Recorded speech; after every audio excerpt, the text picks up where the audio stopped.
many executive mayor and minister. There's a spokesperson of City Power with us, Mr. Mangena. There's a spokesperson of the minister. There's a spokesperson of Eskom. There's a spokesperson of the City of Johannesburg. So it will not be possible for us to assume the role. So I'll be facilitating the proceedings on behalf of the leadership that is before us here.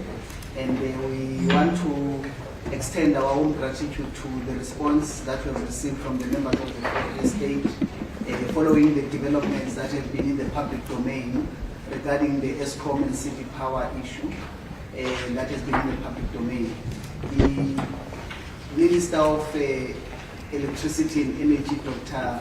Kgosientsho Ramokgopa, and the Executive Mayor have been in discussions regarding this situation and all other Eskom-related issues and city power issues and energy issues in Johannesburg. And that necessitated to a formal meeting today with all the teams that are involved in the conversation between the City of Johannesburg and Eskom. Sitting here before you is the leadership that is going to be speaking to us following the conversation of the meeting that was held this morning at 10. A very important meeting.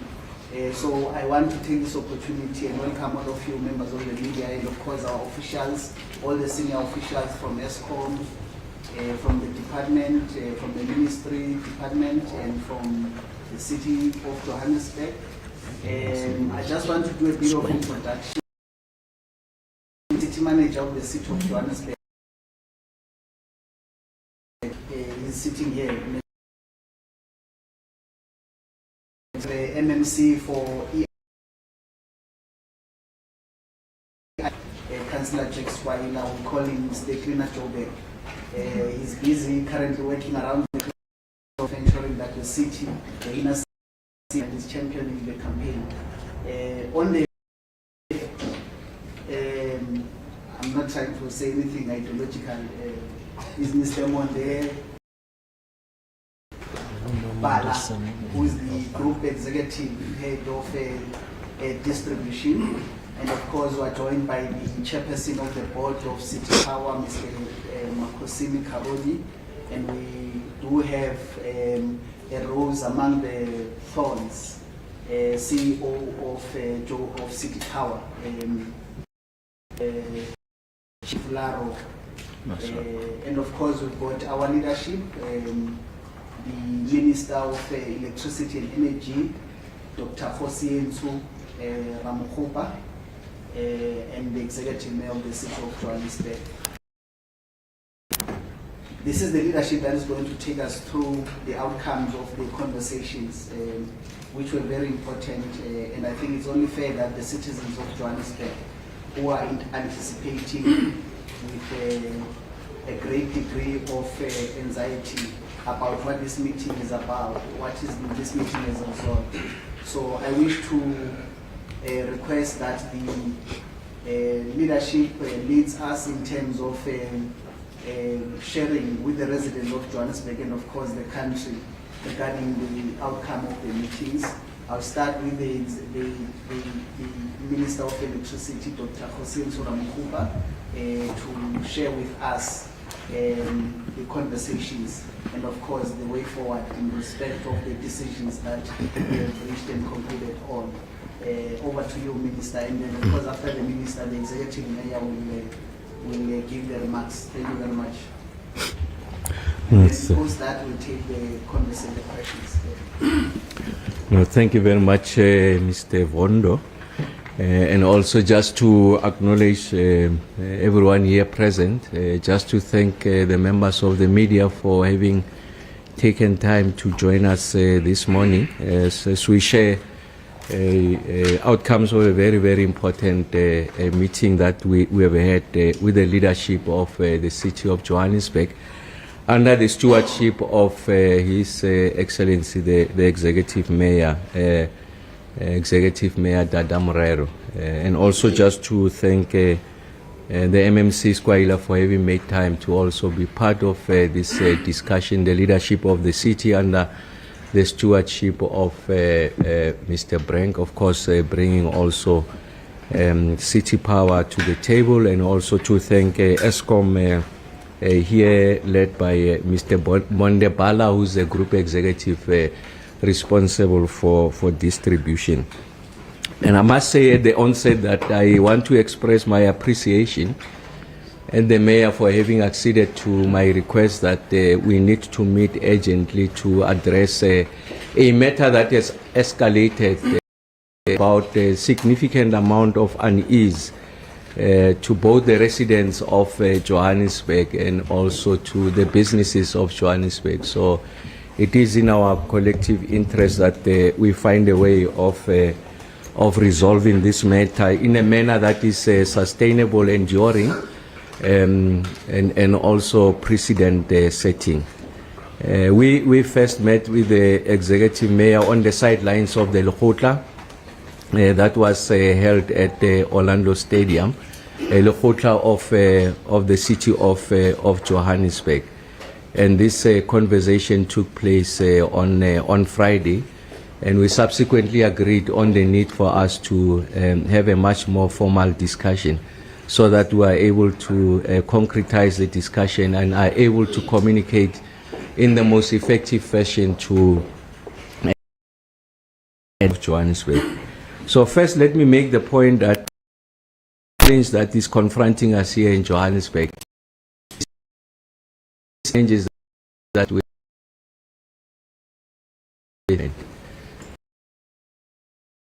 municipalities are increasingly difficult obligations as a result of a revenue base that is contracting, partly because the underperformance of the economy is also as a result of skills at the local government level.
If you look at the tariff submission by Eskom to NERSA, one of the matrices there that gets to be accounted for is the debt levels.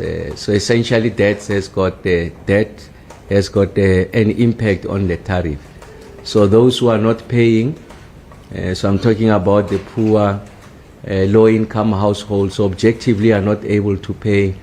Those who are casualties of an economy that is underperforming, and those who choose, although they've got the means to pay, they choose not to prioritize payments to municipalities, are undermining the ability of municipalities to be able to meet their obligations in relation to the bulk supply. So the point I'm making is that it is important that as we resolve the Joburg challenge, we have an admission to make that all other municipalities are faced with the same situation. The challenge with Johannesburg is that it's the biggest of all these entities. So if Johannesburg fails, the economy will fail. So we think that from the Johannesburg solution, we'll find a template that can be exported to other parts of the country, and we can find a much more enduring way of resolving this matter. I must hasten to add that we have already been in conversation with SALGA and some of these municipalities. We are trying to move with speed to ensure that we avert a catastrophe, and that catastrophe is a situation where this escalation continues, that is the levels of debt continues to escalate exponentially, undermining Eskom's ability to meet its obligations. And then the second acknowledgement we have made is that load shedding has legacy implications on municipalities. Just to localize it here in Johannesburg, City Power is underbilled by about 5 billion rands as a result of load shedding, and therefore they've been doing catch-up for over a period of time. Of course, that has got liquidity implications, has got implications on their ability to also invest their money in replenishing some of their assets, making good of their obligations to Eskom as a bulk supplier. So essentially, we are still living a combination of the legacy of load shedding and also an economy that is severely underperforming. So I think it's important that we are able to make these admissions, that as we have these discussions, I think it's important to have an appreciation that the City of Johannesburg, City Power, is faced with a number of objective challenges that requires attention. So what has been the outcome of our discussions? So first, we agreed that there's a number of principles that must underpin, if you like, these discussions. So the first one is that we must respect the intergovernmental relations framework. By that I mean there has to be an honest and concerted effort to exhaust all internal remedies in an event of an intergovernmental conflict. And we think that this is a classic example of that intergovernmental conflict. And therefore, there's no need at this point to invite the courts to come and mediate.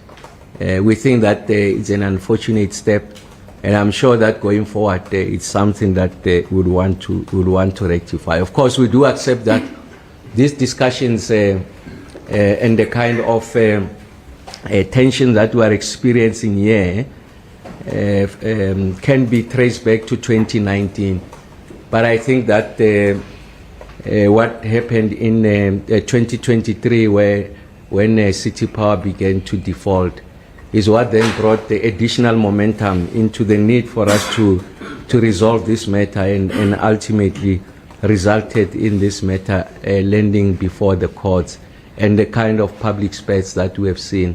And we accept that it's unfortunate, because what it does is to introduce great levels of uncertainty amongst the consumers, both household consumers and also businesses. Even those who had the intentions from a business side of investing in the city, those who wanted to expand capacity utilization, they are likely going to hold back on those investment decisions for as long as we have not resolved this question.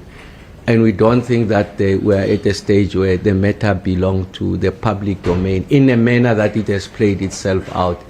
And it's something that we hope over time, and starting with this press conference, we should be able to remedy. And then the second principle is that of the user pay. So what do I mean by that?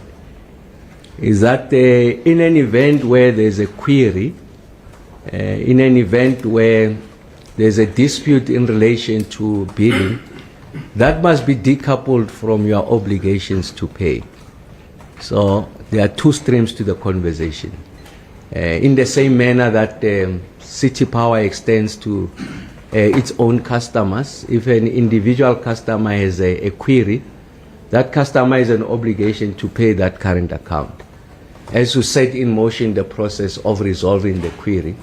And once you are able to get to the bottom of the dispute and you are able to address it, then you'll find remedies on how to then rectify the situation historically and also going forward. Could be in a form of a credit note, whatever the situation is. But the customer still bears the obligation to pay until that dispute is resolved. And then the third principle is that the person providing the service has got an obligation to ensure that the billing is accurate. So it can't be the case that, as it is alleged here, that there's an overbilling on the part of Eskom, and City Power sees itself as a casualty. That that situation needs to be rectified. So City Power, Eskom has got that obligation once that query comes across to ensure that that you are able to resolve that query. You resolve it through an objective process, a process that, to the extent that is possible, is insulated from any degree of criticism, is transparent, and that process is credible. And then the fourth principle is that there can't be a unilateral implementation of an action. So in an event where there are more than one version to what the true facts are, until you are able to exhaust that process of establishing what the true facts are, there is no party in the dispute that then has got the right to unilaterally implement that which they think is the right course of action, because you need to have subjected it to a process. So we have established those principles. And as a result of those principles, then we agree on the following. The first is that at the heart of this dispute is a City Power, and by extension Johannesburg, that is aggrieved about the accuracy of the billing. And like I've made the point earlier on, stretches back 2019, there's been a course of action, there's been credits, 250 here, 220 million there, but then 2023 of October, then City Power decides, no, until these matters are rectified, we think that we are going to offset that which we think you owe us against the billing, and therefore you will pay you the difference. And this goes against that principle of unilateral application. Until the query is resolved through an objective process, the party that is billed has got an obligation to pay. So how do we remedy that? The discussions have been happening, and clearly the parties were not able to find each other, and that's what activated the participation of myself and the executive mayor. We place a lot of reliance on the capability and capacity of our technical teams, the leadership of Eskom, the leadership of City Power. And clearly on some matters they were at cross purposes. So we have agreed that we are not restarting a process. A process has been unfolding, and we're able to identify a point of failure, and that's where we are going to start. What is that point of failure? Just we are agreeing that you need an independent technical assessment to reconcile and confirm the billing on the part of Eskom, and what the City Power claims on their version is the accurate billing. So we have agreed that independent in this instance is someone who doesn't have a current association with either party, in this instance Eskom or City Power. And we have accepted that there are institutions in the state that have got that capacity, so we don't have to look outside the state. And we have agreed that we'll approach the South African National Energy Development Institute, in short SANEDI, and then we'll identify someone who's technically competent to be able to lead this assessment. And that person will be supported by two technical people, each from Eskom and also City Power. So that's the first decision that we have taken. The second one is just an appreciation of the speed to resolve this question.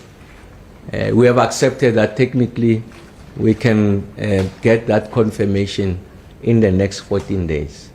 So what will happen is that on the 25th of November, the technical expert will come back to myself, the executive mayor, and both teams from Eskom and City Power to say to us that this is the true facts of the situation. And on the basis of what the technical expert would have determined, and remember I've made the point that that technical expert will be working with 2 technical experts each from the respective organizations, then they'll put the issues before us, and hopefully we'll be able to find a much more enduring solution. So we don't want to preempt what the findings will be. We don't want to go into the history of this. We are at this point, we are moving forward. There are lessons to be drawn from that history. And those lessons was that whichever party we agreed to should be such that is acceptable to both parties. And we have agreed that SANED is a point, is an institution that will help us. And then it's a 14-day process. The 25th will get that report. And then on the basis of that, we make a determination going forward. The third one, we have agreed that City Power will pay the current account. So that's the point of decoupling. You are decoupling the grievance, you are decoupling the query from what has been submitted to you. And on the basis of that, agreeing to pay the current account, because what that then did was to trigger a process where Eskom then issued a notice of possible interruption of the electricity supply bulk points to the City of Johannesburg. So we have agreed that because that which had resulted in the triggering of that notice then falls away because of a commitment to pay the current account. So the notice then gets to be withdrawn. Because really what the notice was seeking to do was to ensure that we get to that point, that we pay the current account as we resolve the issues that has been placed before Eskom by City Power. And then the last one is to agree that it is important that we are able to use every platform, it is myself and the executive mayor, as the principal communicators of this decision, to find a way of reaching out to business, to find a way of reaching out to households, that in fact there is no crisis looming. I think it's important we make that point, because for obvious reasons there's been some degree of trepidation, some degree of unease as I've started when I made the point that businesses has got some apprehension. Organized voices have raised the issues of what is the possible implications of this action of Eskom materializing, of ensuring, resulting in the electricity interruption to Johannesburg. It's going to have dire consequences. So we really want to give assurance that myself and the executive mayor, the leadership of the municipality will work very hard to convey that message and provide that assurance. But I'm confident that once we get to conclude this technical assessment, we'll be able to provide a way forward in the most absolute fashion. So as I conclude, I want to make the point that we are confident that we will find each other. The technical assessment, I mean, remember that at the core of this is the dispute of the accuracy of billing. And then we have agreed with the mayor and the parties involved that a conversation on the role of municipalities in the energy generation side, because this is a situation that is going to confront us.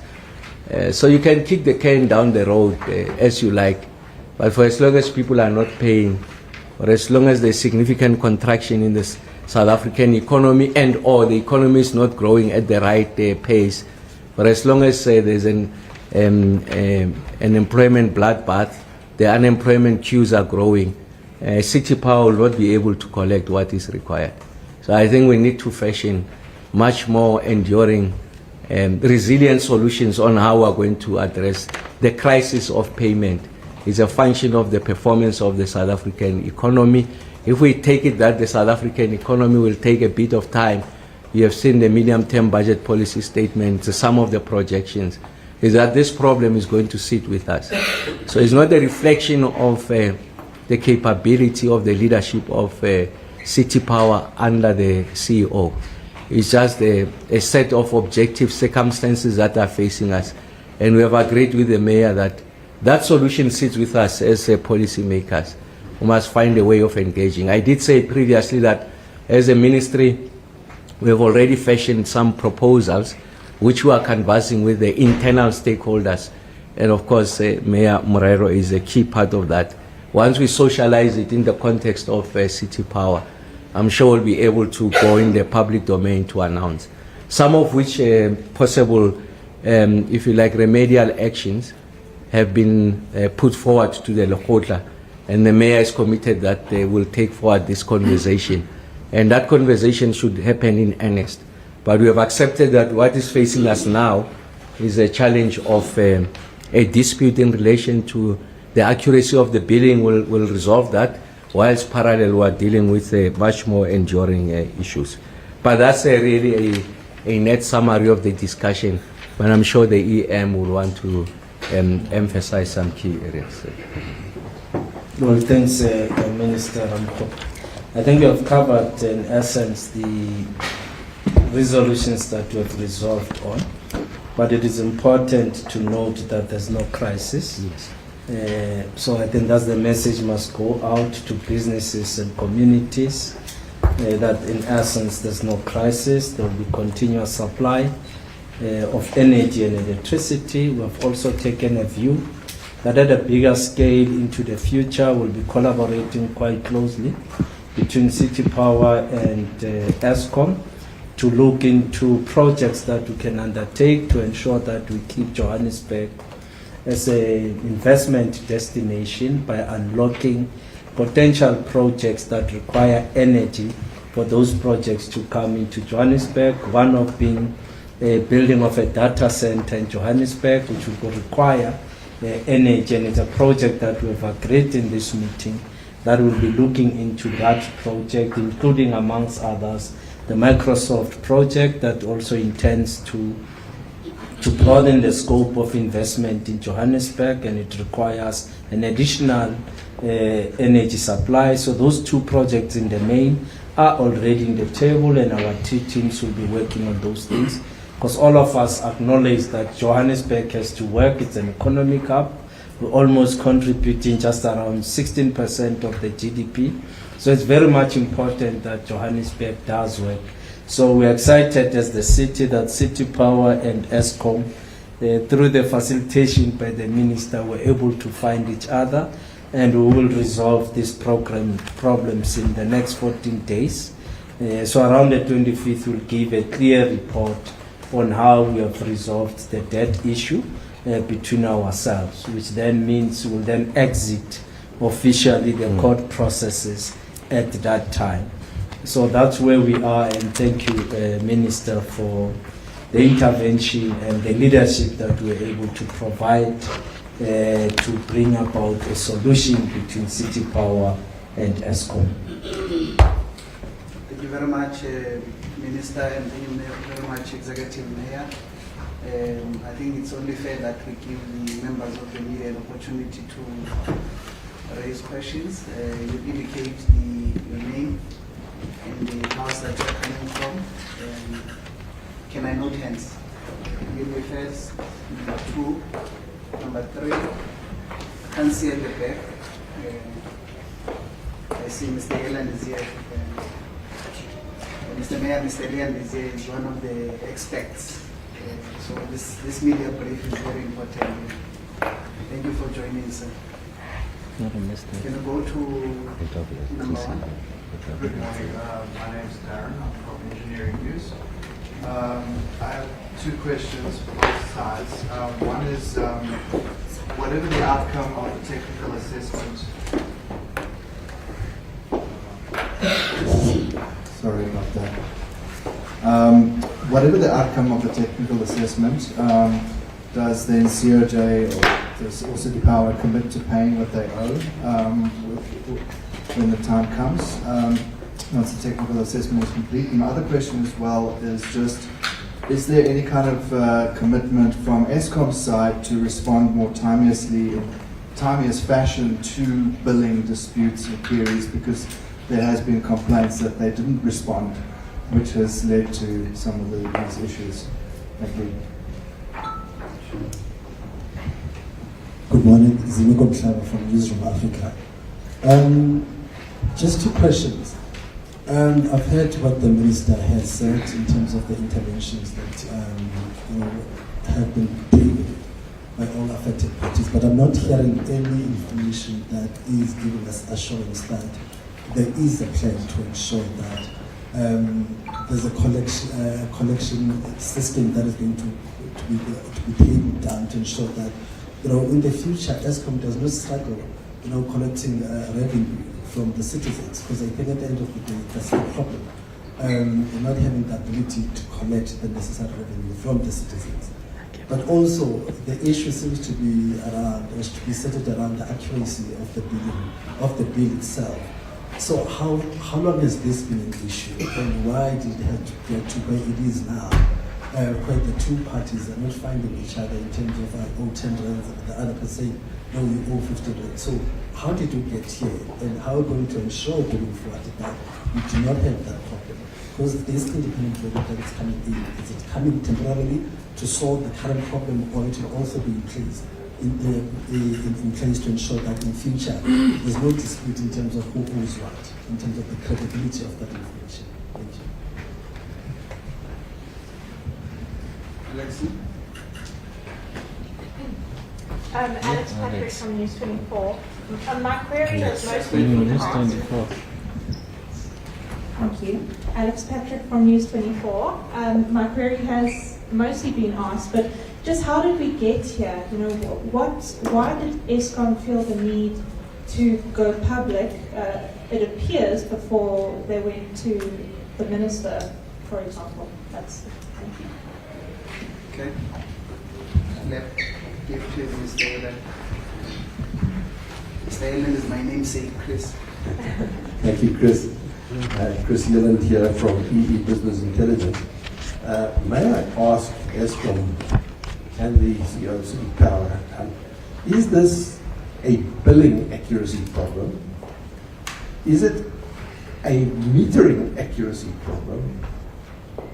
Or is it a problem that City Power doesn't have the money? Because if it is a metering problem, there should be on such intakes main meters and check meters on Eskom's side, and main meters and check meters on City Power's side. And it seems to me inconceivable that a debt of 6 billion rand can be run up as a result of meter inaccuracies. It's just inconceivable over a long period of time. And it makes me think that there's another problem. There may be inaccuracy problems, but they should be resolved within a month. And this has gone on for years. Same thing with the billing problem. But it leads one to think that this is a money problem, and that there's procrastination taking place because of this. And it leads me to my second question, and that is the question of how free basic electricity money granted by the National Treasury is misappropriated by the City of Johannesburg, the biggest offender of all, and used to run its business. And that if this money given by National Treasury was used for the purpose intended, namely poverty alleviation through free basic electricity, then the financial situation of City Power would not be a few billion rand loss as it is at the moment. It would be like 3 or 4 times higher. So my question really is, this is pointing to me as a money problem. And at the moment, City Power and other municipalities are using money intended for the poorest of the poor as a poverty relief mechanism to fund their business, to provide working capital for their business. And I find this outrageous, and I'd like to hear, is this a money problem or a meter accuracy problem or a billing problem? Thank you. Can I have that?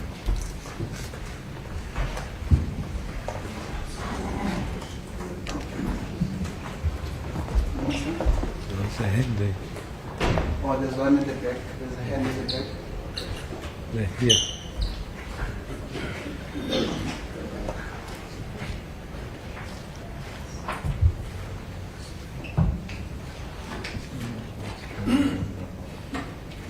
Thank you. Ruan Fidus from Netwerk 24. I just want to find out from City Power, who or what areas are fed by City Power, and then is this an issue of receiving money from residents and businesses, which leads to poor financial or cash flow at City Power that then struggles to pay Eskom, or what is it? And then also Soweto and Sandton, are they are they paying Eskom directly? Are they a client of Eskom, or are they a client of City City Power? Which one? Something. Not of Joe. It's just.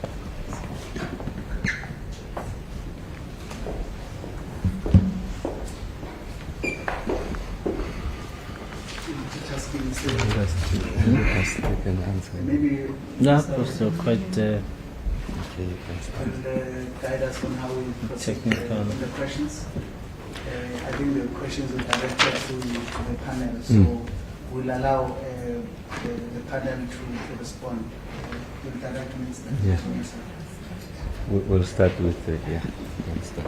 We'll do that. Good afternoon and thank you for the questions. If I may start with, are we going to abide to the outcome of the technical assessment? I think that's the whole point, and the Minister in his opening, as part of those principles, it would therefore mean that as City Power and Eskom will definitely be bound by the outcome of that. And then in terms of how did we get here in terms of the billing dispute? Again, we've had challenges that date back to 2019. There has been a good communication between Eskom and City Power. We have in the past been able to sit around the table and to resolve some of these issues. And we have seen in two parts where City Power has actually received credits. So we do have a billing accuracy problem. We did have that in the past, and that did get corrected. And the one that stands now needs to be subjected to a process. And then that process will then determine whether what City Power is claiming, is it the full amount that is in error, or the amount is not in error at all. So at this point in time, City Power sits with its meters and its calculations, and Eskom sits with its meters and its calculations, and we've got a dispute. But we will be embarking on that 14-day process so that we find each other and will definitely be bound by the outcome of all of that. The issue of do we have check meters or not? So in the past, City Power, let's concede, City Power did not have check meters in the past. There has been a concerted effort to invest in that infrastructure so that we get to have meters that assist us in validating that accuracy. And we've received that support from City of Johannesburg to make sure that we are able to install such meters.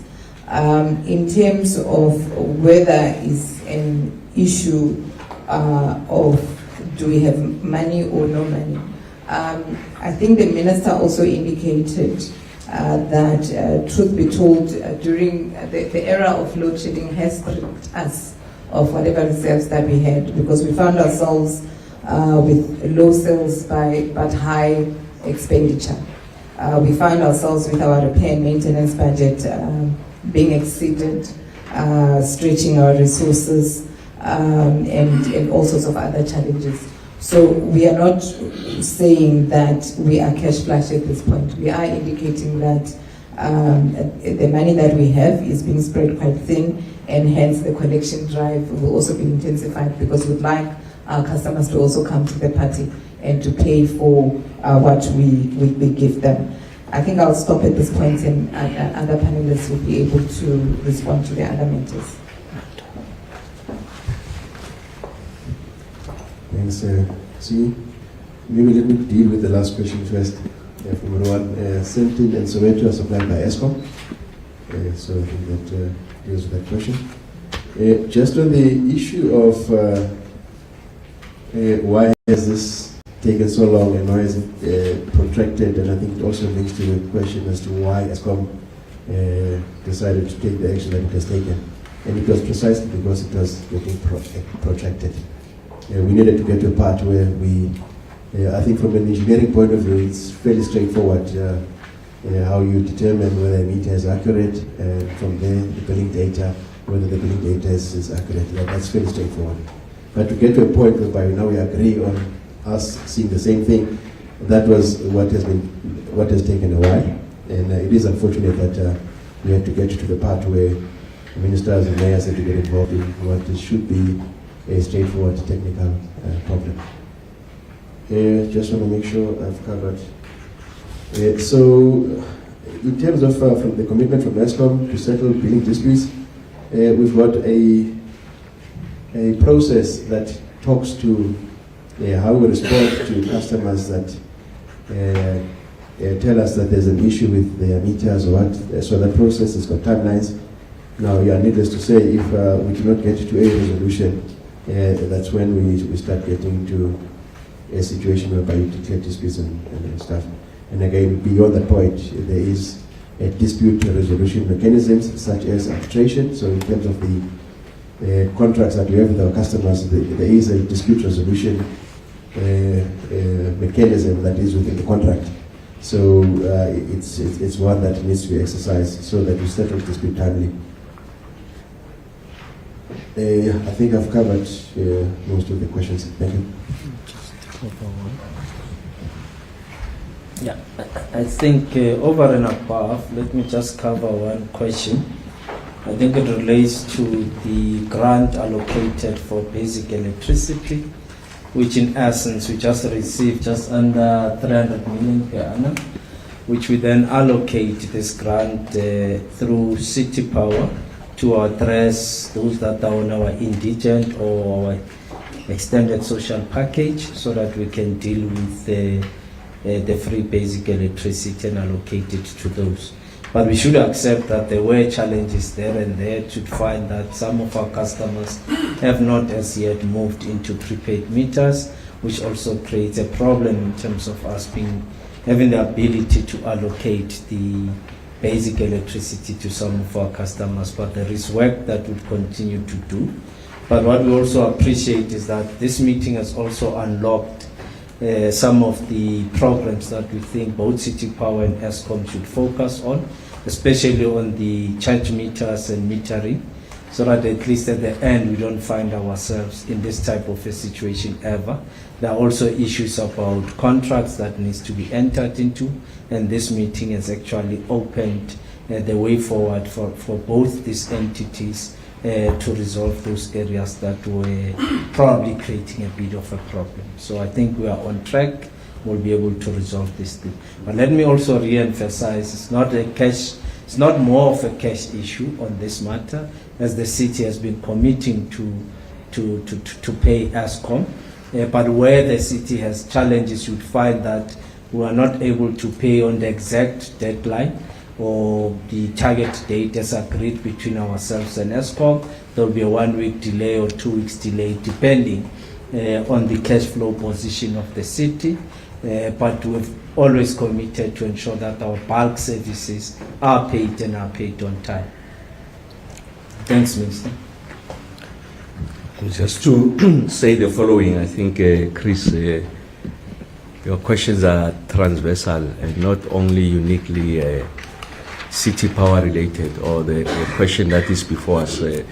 Mondes answered the question. I think it's principally really a metering issue, and the way your understanding is correct. The supply side, the receiving side, confirming, validating. The technical expert will help us to do that, supported by two experts each from the respective organization, and of course that then result into the billing issues.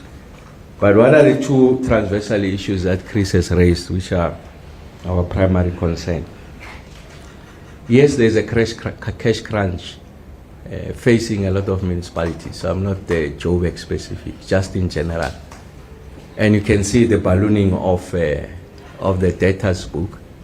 I said that is now growing an average of 3 billion rands per month. So you can see that we are getting into uncharted waters. We are getting into a space where Eskom really will not be in a position to absorb this.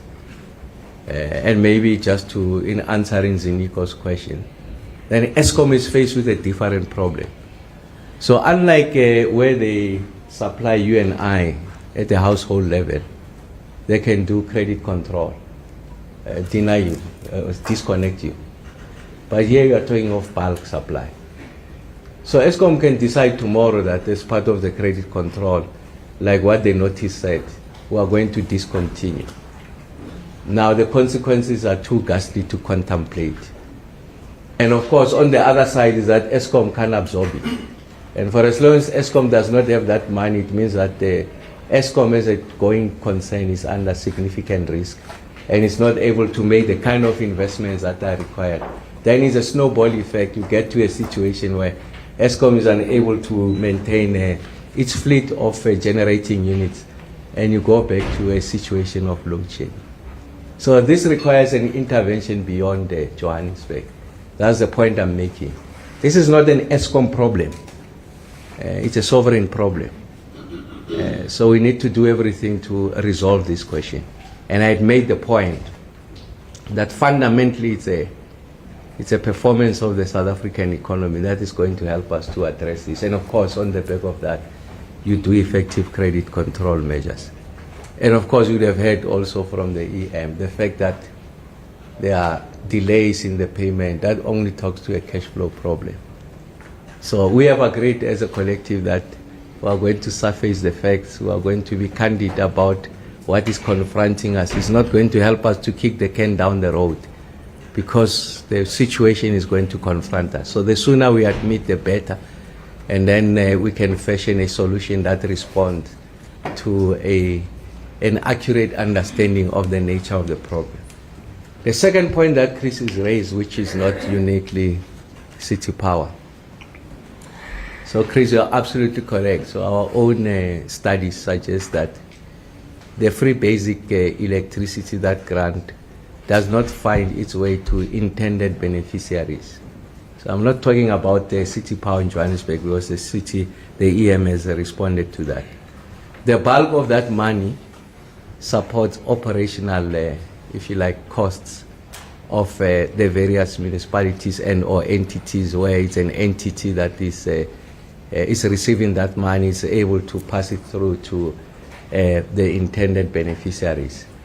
So one of the interventions we'll be making, and we'll announce it as part of the comprehensive set of interventions, the accelerated rollout of smart meters will make it possible for us to go direct to the beneficiary. So the money does not go through any additional channel. So the money doesn't land with a municipality, and the municipality then extends it to the intended beneficiary. By definition, a smart meter you can preload, and people are able to get their allocation. And then you are undermining leakage, you are undermining misallocation of that money. And in fact, you are able to sustain the poor. And of course, there's a different conversation we're having there. On the quantum of the free basic electricity, we've been providing 50 kilowatt per hour since 2003, I think, 21 years into the life of that, we are still having it at 50 kilowatt hour. So we're working on that revision. And of course, that upward revision can only be an upward revision. Has got implications on the fiscals because this is not free in a sense that it's free. Someone is carrying the can. So it's those that are taxpayers are the ones who are subsidizing the poor. It's the nature of the state.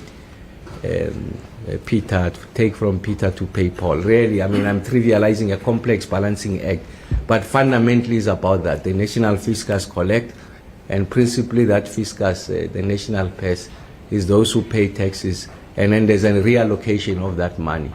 And that, in inverted commas, free basic electricity at least to the intended recipient, is funded somewhere. So when there's an upward revision, it's got implications on that budget allocation. I don't want to preempt the budget allocation because it's an exclusive domain of the Minister of Finance. So if we have a case to make, we'll make it through the necessary channels in government. That it can be the state can afford it, it's a question that will be answered later.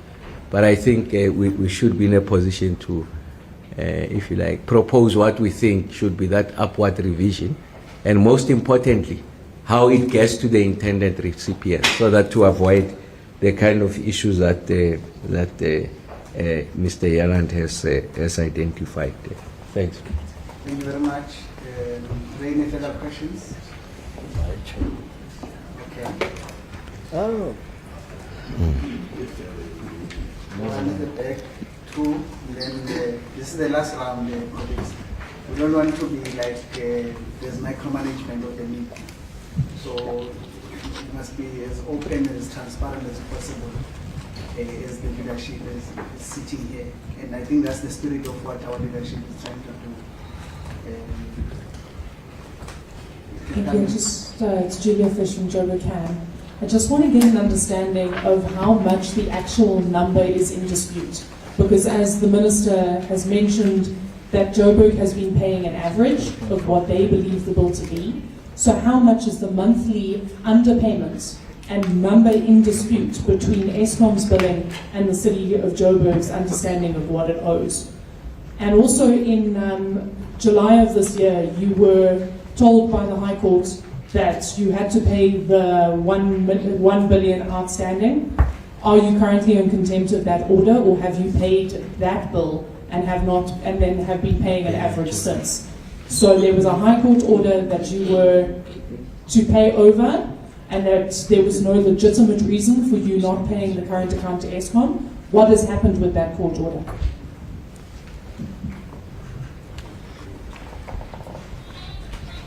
Thank you.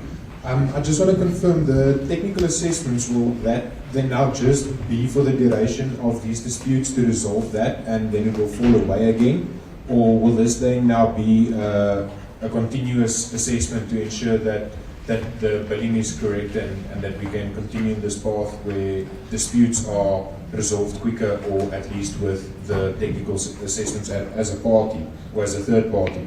And then also, the Minister has indicated that the City Power's clients needs to pay their bills or settle their bills before lodging a dispute. Will that then now count for City Power as well going forth in the future to say, listen, let's settle our bills and then dispute it afterwards as they are claiming from their clients each month? Thank you.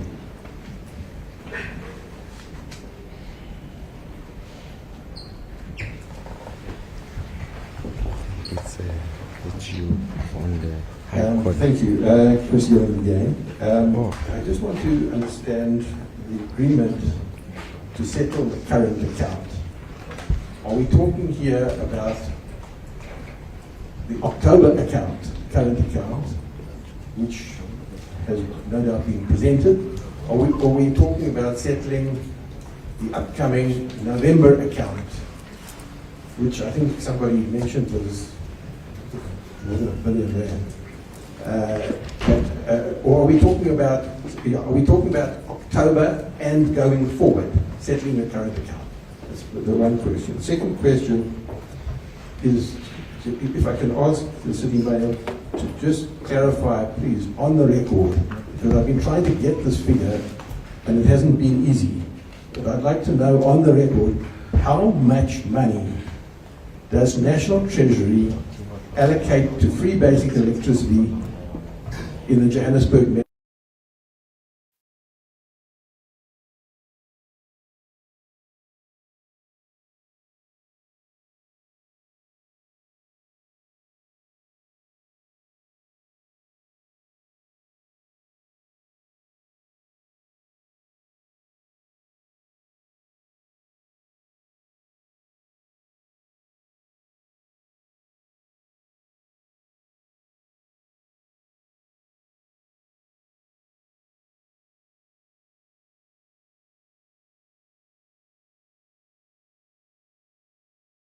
We all agree with that.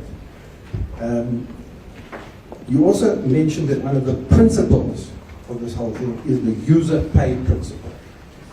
What I'm getting at is there not a case to be made that because this is a sovereign issue, because we're talking about state-owned infrastructure, which goes, it is electrical infrastructure, but its impact is across society, across, it includes education, healthcare, all kinds of issues. Is there not a case that this should not only be a user pay principle? Yes, there should be a user pay component to this principle, but is there not a case that the national fiscus sees this as a societal issue that benefits society, that goes well beyond the user of electricity, but benefits society in general? Thank you.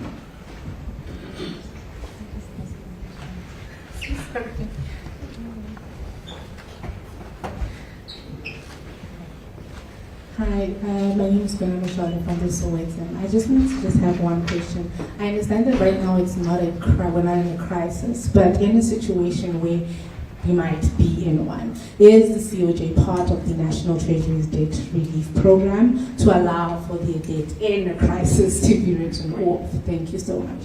And obviously, yeah. What's the question? Oh, my question is whether or not COJ is part of the National Treasury's debt relief program. Okay.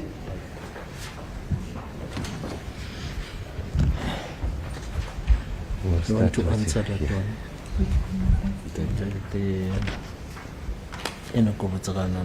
The actual date. Yeah, just answer. Okay, so in terms of the actual debt, the debt that is in dispute is 3.4 billion, and then there was an October bill of 1.4 billion, and then there's another bill now which is not due yet of 1.3 billion. So those are the actual numbers in terms of the debt.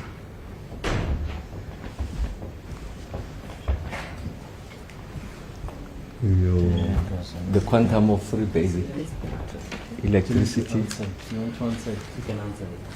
No, I'll go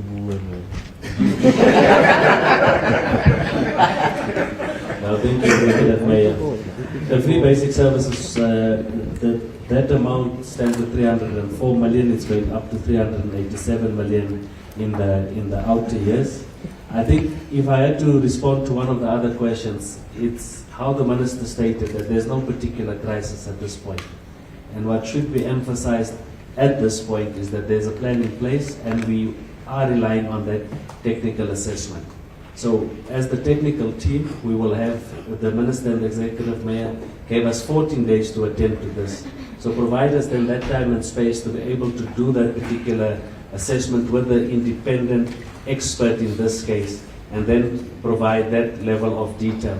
And that will take us up until the 25th of November for us to be able to provide that feedback to the leadership at the national level as well as in the municipality, and then we can also provide that feedback. Thank you. Part of the National Treasury Debt Relief Program. At this point, we are not part of that National Treasury Debt Relief Program. Sure. Oh, okay, no, thank you very much. Ruan, just to your point, you're absolutely correct. So we say the principle must work in the same manner that City Power will say to an individual account holder, when you have a query, they say pay, and then we'll have a process of settling the query. We say it must apply here. So that's the principle we have applied. And that's why we're talking about pay your current debt. There's a process to resolve this. The technical assessment process should not be conflated with your obligations to pay. And once it comes back, clarifies, then we'll know how to remedy the situation going forward. And yes, Chris, you are right, is the current account, that 1.4 billion for October, and the November one is not payable yet because it's 30 days after. That's the headspace they give them. And then the issue around maybe on the debt relief as a general point.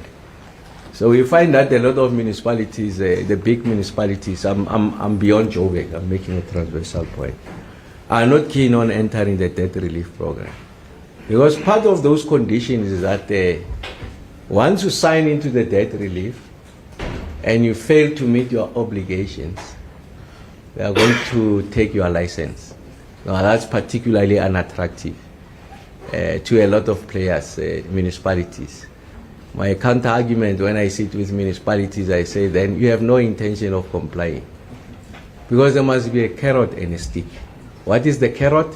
You meet your obligations, current account, I think over a 12-month cycle, we erase your debt. And then if you fail to do that, then it means that you are not a competent body to be able to discharge the responsibility of playing on the distribution side. And there's no need for you to hold a license. Some of them owe tens of billions. There are no prospect of paying that money, and yet they still want to hold on to the license. And that's why you are finding that there's a number of municipalities, a very significant proportion, that, well, first others don't want to enter, and then others they are in now, they are defaulting. And perhaps one of the points we're making internally is that we must just rethink what that approach is. But the point I'm trying to make now is that the main reason why a lot of municipalities, especially the big ones, don't want to participate in that process is the stick. You fail to do the following, then we take the license. I see the carrot, the possibility of extinguishing my debt. And then Chris, again, you make an important point, it's a transversal point. So we think that there is a combination of both. There are those who've got the means to pay and they choose not to pay. And our view is that they must be pursued. You are pursuing them through credit control. There's new technology that allows you to disconnect them remotely. There's new technology that helps you to detect if there's anyone who wants to bypass. The prepaid meters, you get the money up front, and then people pay as they consume. Unlike postpaid, you now have the obligation of going after them. And I'm sure that a number of municipalities are going that route. And then we accept that there's another category of customer, as a result of an economy that is underperforming, the strain that is placed at the household level. They are unable to meet these obligations objectively through an objective measure. And I think the free basic electricity is designed to do that as part of the many instruments that provides for a social wage. Social wage is in the form of cash transfers, the child grant, old age pension grant, the SRD grant. So that's money in your pocket. And there are non-cash transfers. The FBE is one of those. It's not money in your pocket, but really if we go through this revised approach, you get to have a 50 kilowatt hour plus. What that plus is a function of our discussion with National Treasury. And then you can quantify that in rands and cents. So really it's non-cash transfer, but it's a support that we are given to the poor. So yes, you are absolutely correct. That the taxpayer has got an additional obligation to sustain those who are not in a position to pay. Now that's an untenable situation where your tax-paying base is contracting and the demand on the social side are increasing. That's a recipe for disaster. And that's why the second priority of the 7th administration is about fighting poverty and reducing the cost of living, providing this social wage. But I'm telling you that all of those interventions will be under significant threat for as long as the economy does not grow. It's an untenable situation. It's just a race to the bottom. And that's why Minister of Finance has announced a set of measures. The President will be announcing a set of measures. I'm sure he did that as he did the opening of Parliament. And I'm sure he'll do that during the State of the Nation. The point is to get the economy to grow. We are riding on the back of sentiment. Sentiment is the cheapest form of stimulus. The performance of the rand, of course, with the other externalities in the US, got a hammering, but is recovering. the investor optimism. So you can see, and the projections going into the future of the level of growth, economic growth, the Bureau of Economic Research.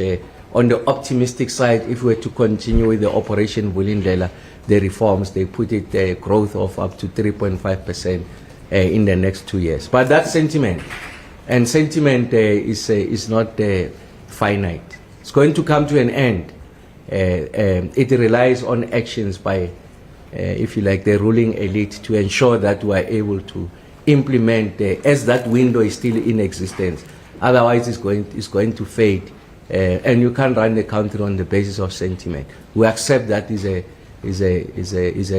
an ingredient, and that lifts the confidence of the market. But you can't run the country on the basis of sentiment, and that's why there must be real, tangible action. And the Minister of Finance has said a few things that needs to be done.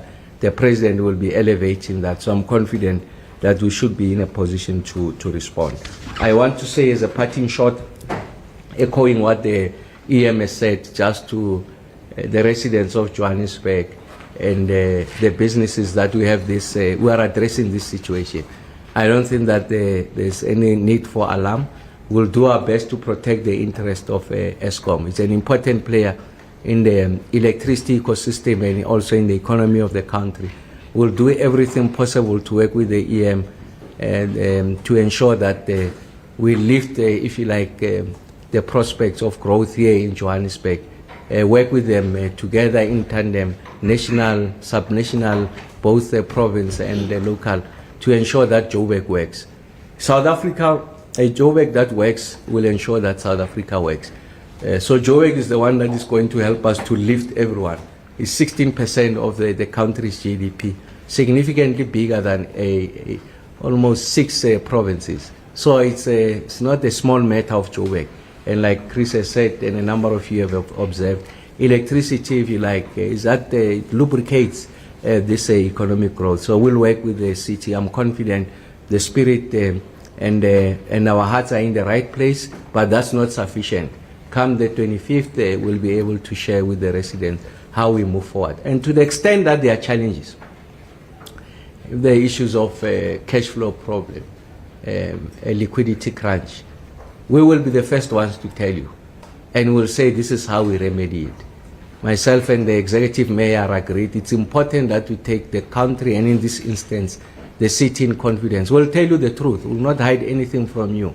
But what is important is, having told you the truth, the real temperature, the health of the municipality, to the extent that electricity is concerned. The question is, so what? We will answer the so what, and not just lament that we are facing a difficult situation. So I'm confident that we'll get out of this rut, we'll get it right, working with this competent team of bureaucrats and officials. We should get it right. We have no other option. But thank you very much to everyone who attended. Thanks, Chris. Thank you very much, Minister. Thank you, Executive Mayor, and let me thank the members of the panel sitting here from Eskom, from City Power in our city, and thank you, members of the media. I only have one announcement, Mr. Mayor. There's a press media briefing. I think we're fortunate, Minister Dr. Ramokgopa, that today in Johannesburg we're hosting critical ministers that are very important in the economy of our city. The executive mayor had a meeting yesterday with the minister and the premier, and there's a meeting, a media briefing today at 1:30 at